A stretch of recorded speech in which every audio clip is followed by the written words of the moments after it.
Hi everyone, welcome to the second video of how I built a Necromunda Ash Wastes desert outpost. Today I'll be walking through all the steps that I needed to build the walkways, stairwells, ladders, and other components needed to take this from a rocky outcropping to some place that looks inhabited. Now if you haven't already watched part 1, that's where I showed how I built the outcropping itself. In this video I'm going to go through how I built all of the platforms, walkways, ladders, etc. that really make it pop from being just a big rocky mass to something that is fun and interesting to play around. To make the I-beams, I use stirring sticks. I got a big box of these on Amazon, and with them I measured them all out, measured them roughly in half, and then I cut them. I needed a lot of I-beams for this project, and as you can see, I set it up sort of assembly line style, lined up several of them in a row, and then started cutting and gluing them together. They're fairly easy to make. I chose stir sticks because it saved me the process of having to cut out each one from chipboard or heavier material. They were already made, and I thought at the time anyway that the wood of the stir sticks would be a bit sturdier for what I wanted. Also, I like the scale of them. They looked more like what you would see at a 40k scale, the 28 millimeter scale, than some of the really huge I-beams that you see in a lot of these types of builds. So that's why I went with these. You can see the big stack of them I built up. I didn't end up using all of them, but I really didn't want to be in a position when I'm building this that I had not enough and I had to stop my build in order to build more. I was also using this time to think about how I wanted to use these, where I wanted to use them, and what I wanted to use them for. I really wanted to make sure that they tied in well to the platform. I didn't want it to look sort of like an orc style outpost. I wanted it to look more like a human outpost that's kind of put together from scrap and from what was available, yes, but still by humans who are going to try and build things to last. So it's a really simple process making these. If you need basically 3 times the number of pieces of what you're the number of I-beams that you're making, so you work in multiples of 3. In this case I did, I believe, 9 sticks, or maybe I did 12 sticks, and sliced them up, went ahead and fit them together, used super glue on these. On some of the other ones I used tacky glue. I think the tacky glue went together easier. I had less issues with the pieces sticking to my fingers, but the super glue ones, I feel like they held together better. Some of these I-beams I had to cut in half for use on the build, and when I went to cut the tacky glue ones, those tended to fold when I went to slice them, whereas these ones I could cut them in half and the super glue held. So this is just slow, kind of fiddly work. It requires a lot of attention, but it's not too hard. At this point, this is where I started working on the stairwell that I wanted. So what I had done was I went along roughly every centimeter, I believe, and cut halfway through this stir stick, which allowed me to then come back and cut at an angle. And you'll see that here in a moment. I was able to basically cut at a 45-degree angle. I worked along one side of it each way, and what that allowed me to do was have this sort of sawtooth pattern to it, where I had essentially a perfect slot in there to put this ladder railing, or side rather, on a 45-degree angle, and have the steps slot into those grooves that I'd cut, which were themselves at a 45-degree angle. And that gave me a ladder with roughly 1 centimeter spacing between each step. So with that, I duplicated this. I ended up with 2 of these, and then I was going to use 2 straight pieces on either side to add further reinforcement, because these stir sticks are relatively strong for what they are, but they're they're just lightweight wood. They're not exactly super strong. But with 2 of these, I made sure they matched up, and then I started cutting steps. With these, it was fairly easy. I did 1 inch steps, 1 inch wide, 25 mil roughly, which allowed me to have matching steps. The cutting mat works great for this. I could just set each piece down, eyeball it, cut it, produce steps relatively quickly. So that was important for me, was trying to make these staircases fairly quick, and still looking good. So I cut up 2 sets of stir sticks initially for this stair ladder, and then I just kind of lined it up, counted how many I had, made sure they were all good and clean on the ends because I wanted them all the same size and didn't want any little bits hanging off. I had run out of super glue for this project. The super glue bottle I had was no more, and then the one I had spare turned out to have been from like 2014, so it was all dried up. Hadn't even opened it. It was a bit of a bummer, but yep. So I ended up using tacky glue for this. As you can see, I counted exactly how many steps I needed, so I was sure I had enough. I didn't want to be about 75-80% through and realize I needed to stop what I was doing and cut some more. The material for this was those coffee stirrer sticks, and they worked great. They're thin enough to cut easily and still sturdy enough, being wood, that they can be strong enough for gaming, especially with the coat of Mod Podge I put all over everything. And then they have a little bit of texture to them, but not enough that it's stark that they are wood. So free texture is always great in any kind of terrain crafting because it makes things look more real, whereas plastic card and that kind of thing tends to be very flat and that kind of stands out. So I'm lining up the sawtooth with a straight stir stick in order to serve as that reinforcement. The nice thing was it also held the ends of the stairs so that they all matched up and you had that uniform appearance to it, so you didn't have edges of steps hanging off one side or the other. I really like that. I just slotted them in the groove once I had this working, and they all fit. The tacky glue, in some ways I really didn't like using it for this, and others it worked well enough. I have no complaints about the sturdiness of this thing. It was kind of a pain with how slow it dried. You'll see here in a bit I tried a few different ways to get it to work exactly how I wanted. At first I tried setting these in vertically, and you can see that doesn't work very well. The tacky glue's very damp and or very wet still, and it all these steps I set up right. I just kept bumping them, and they'd bend over under their own weight and that kind of thing. So here in a bit I end up setting it on its side. You can see I'm still trying to make it work here, but I ended up setting it on the side and then bracing it using one set of steps at the bottom and another at the top to make sure the 2 sides of the ladder are equal length all the way down. And because I'd cut the steps all the equal length, they all just slotted in very well, very smoothly. I highly recommend when you're doing this that you develop a pattern so it's all one set of continuous motions, cutting all the steps ahead of time, cutting all the sides of the ladders and stairs all at the same time, so that you have everything you need to just kind of go machine style and get things done. So here's where I realized, you know what, I'm going to let gravity play in my favor. I'll just put together the other side and connect the two. Having the right tools for the right job is always good.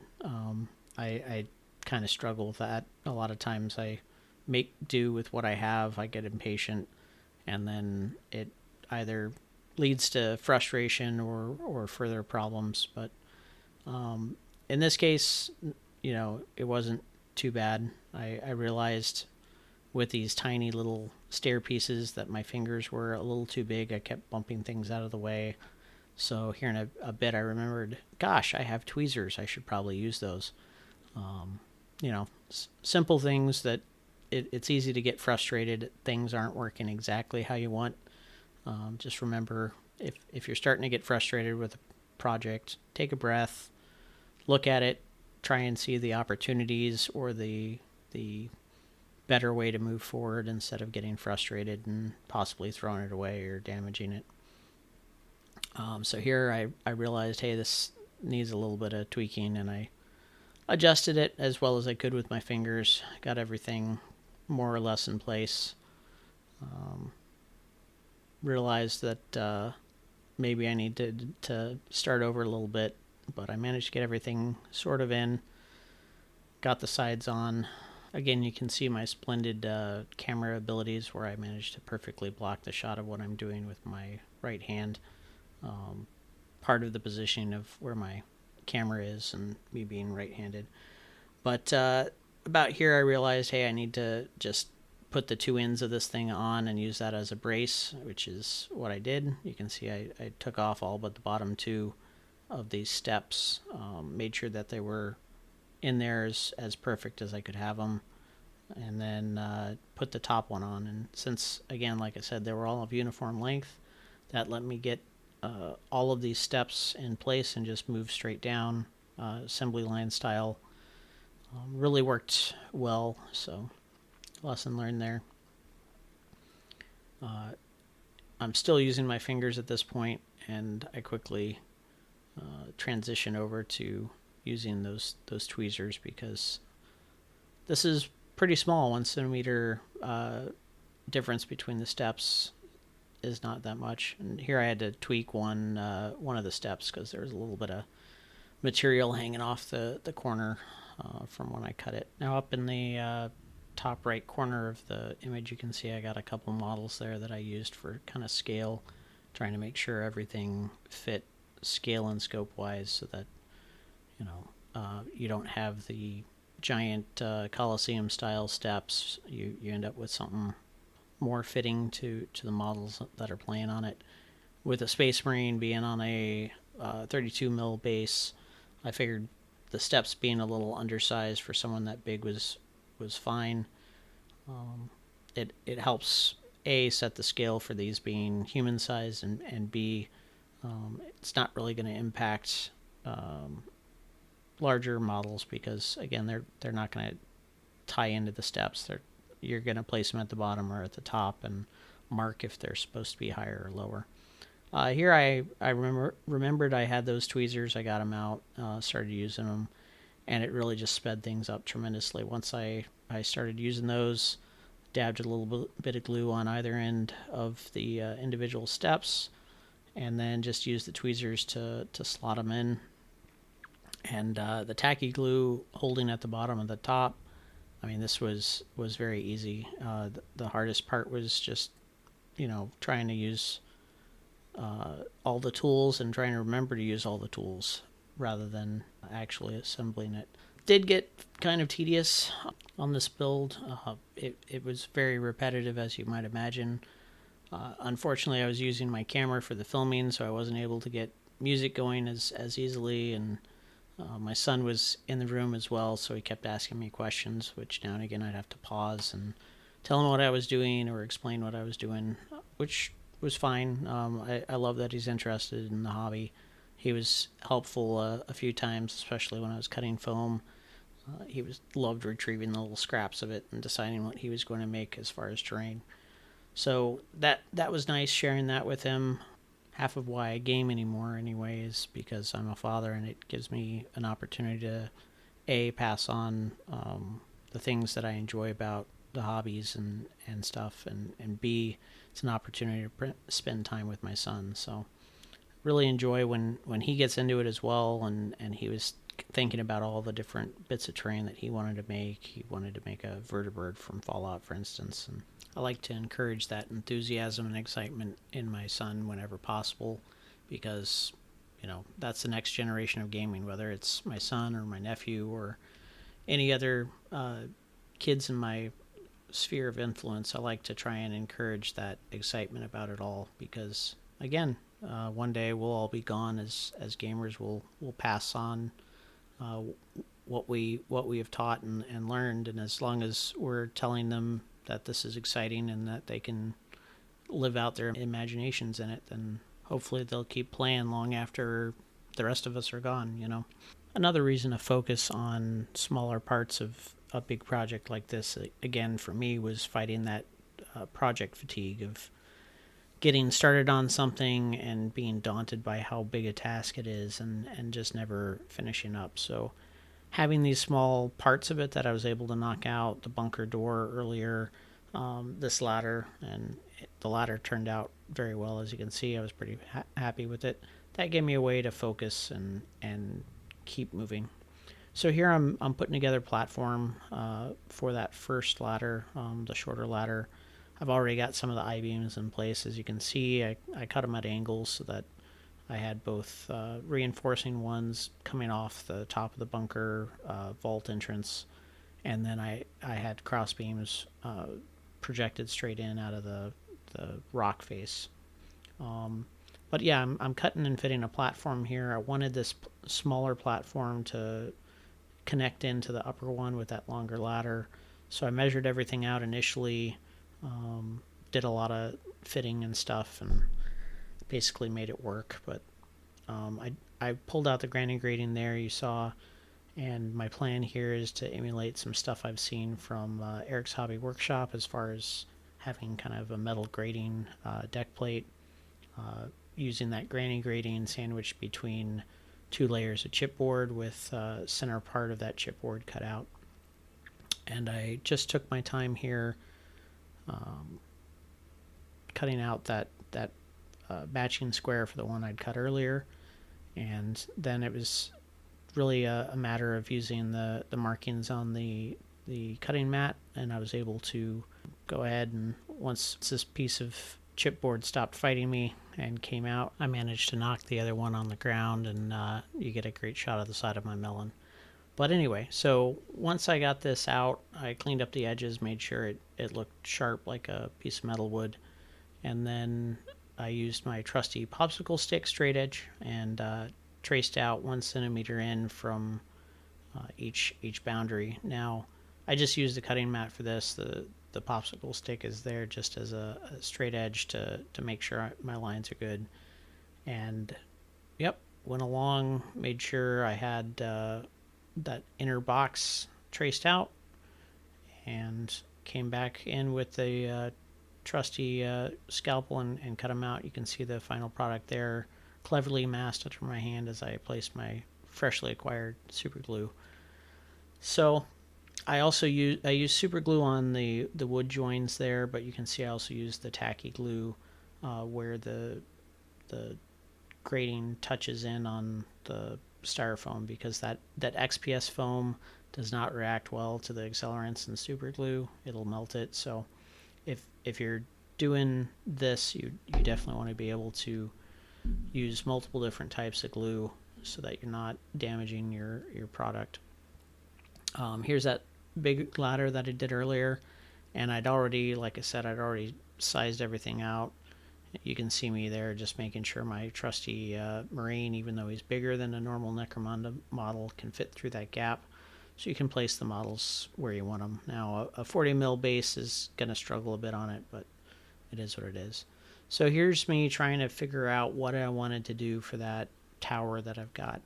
I looked at a few different materials, a few different items to try and put up there. You can see the square one is those in cap that I mentioned in my other video, that that roll is from a plotter paper roll. So those rolls came with those end caps. I kind of like the CD, but with the turret that I was planning on putting on it, it wasn't really going to work. I wasn't going to have enough room for the model bases. And I didn't like that the CD was very thin. It looked like a metal plate with no reinforcement, and that didn't look right. On the other hand, I didn't like how square the other thing was, but with the CD and the square thing, I kind of liked it, but it just looked off still. So I played around with a few different things. I almost went with granny grating over that square piece, but I didn't like how it would look joined up to the walkways that I had planned. So yeah, I just kept kind of fiddling around trying to figure out what I wanted to do there. At one point, I almost pulled the thing right off, but I decided to leave it in place. And you'll see eventually I figured out something as a compromise. Here's me doing the other platforms, that second level of platforms. Again, I just did some more platforms in that same style with chipboard, with granny grating sandwiched between, and then weighted it down with big jar of paint to keep it in place. So I'd figured out what I wanted to do while that was drying. I got out the glue gun and started putting these I-beams that I'd cut to length from earlier, and just kind of did these reinforcing braces that came out of this concrete pillar that it was going to be. And my thought was this might have been something before, and then the scavengers or whoever came along, they slapped some I-beams on the top, over the top of it, whatever it was, and then they went ahead and decided that they were going to put a tower on top of it, a parapet on top of it. So while I was doing this, I was using my glue gun, and as you can see, that one I-beam kept fighting with me. I'd straighten it out, and it would droop, and I'd straighten it out, and it would droop, and I held it and put the CD in place, and you can see it kind of drooped a little bit more even so. But here I am just making sure I got enough contact area on that super glue to make this a really steady platform, and I went with that CD. It worked pretty much exactly for what I want. It gave a huge platform up there for a ton of models to be up there, and it was easy enough to get in place, and I had an idea for how I wanted to ring it so that it would have a structure around it. I used a little Honest Tea cap. I put a magnet in it. You might have seen right there at the start of it. I had a magnet inside there because I have an idea for a few different things I want to put on it. I was thinking a crane for hoisting things off the loading ramp on the back. I was thinking a anti-air turret and maybe a machine gun turret or something I can put on there. Super glued that in place on the platform, and I liked how it looked because it's big enough you can have a guy standing on it, and small enough that you can still have people have models on their bases up and around it. So here I am cutting that next platform. I decided I kind of wanted a narrow catwalk going across. Tried a few different things for size and just to see kind of what I wanted to do with it. Did the same thing again that I'd done with the other platforms. You can see me cutting out the next level of the platform, the other half of that sandwich that goes with the granny grating. And this went pretty well. Nothing super unique here, just trying to get those angles to match up. I wanted enough of an overhang to close off the top of this I-beam, whereas on the other one that's already in place, I left about half that I-beam open, so there'd be plenty of support for this next platform. As I was placing it, I also realized this was a perfect spot to then put another ladder going up to that ledge just above the platform. So this offers models a unique point as far as getting to different areas. It'll be a great spot in a Necromunda battle or a 40k battle to fight over as a choke point. Pretty easy here doing that ring, removing that internal ring, and just measured 1 centimeter out, and it went easy. Marked up the granny grating with a marker, and I think I did use scissors here.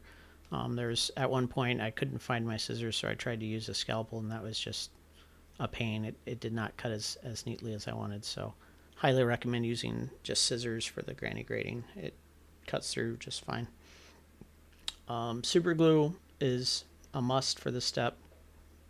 I didn't even try to use tacky glue. I've heard that causes issues with the granny grating not sticking, and then everything kind of slides around and you got problems. I checked the fit there and just adjusted things a little bit. Took a sip of my trusty tea and waited for it to dry. I'm not very patient, as you can see, because I moved straight into the next step. Glued it down, and it fit in perfect. I was very happy with that. And as you can see, those supports that I put in, they held plenty of weight. I'm not worried about this at all with the larger models. So here's me putting the armored parapet around that platform I put up. I used a variety of materials. I used some thin cardboard for the initial ring because it let me bend and flex it exactly how I wanted. And then I just went along putting bits of corrugated paper to look like corrugated sheet metal, bits of plastic card, some old cut up hotel keys, just all kinds of random chunks of stuff on it to give it that patchwork look of people have fought over it. They assembled the exterior of this out of scrap, and it's been beat up. I actually went through a little later and drilled it with some holes to represent bullet holes and that kind of thing. I did go with chipboard for that catwalk leading across. I like the idea that it was a thin gap. I'd also decided on this that I needed another way up there, so I assembled a ladder very quickly out of some bits of matchstick and then two shish kebab skewers. They worked great. It ended up, I think this ladder took me all of maybe 5 minutes to assemble, if that. I got, again, one on each end, put a dollop of glue on each where I wanted each one to go, and then the thing was dry in a couple minutes, and I hot glued it in. And the great thing about it too is it added some additional bracing both to the platform as well as to the mountainside, so that they're both going to stay that much steadier. You can see me kind of tilting it and twisting it, adding little bits of chipboard here and there. I had some offcuts and stuff that I wanted to use. The other thing I did was put some sand basing, as you can see, and I avoided somewhat my mistake from before. As far as getting sand everywhere, I did have a lid for a plastic container. Unfortunately, that didn't work as well as I wanted, and sand still bounced everywhere. So next time I'm going to use a bin big enough with high enough walls to avoid a lot of that. Anyway, we're coming up on the end of the video. If you liked, please leave a like. Please subscribe to see video 3. As always, any comments and feedback are welcome. Thanks for watching, everyone.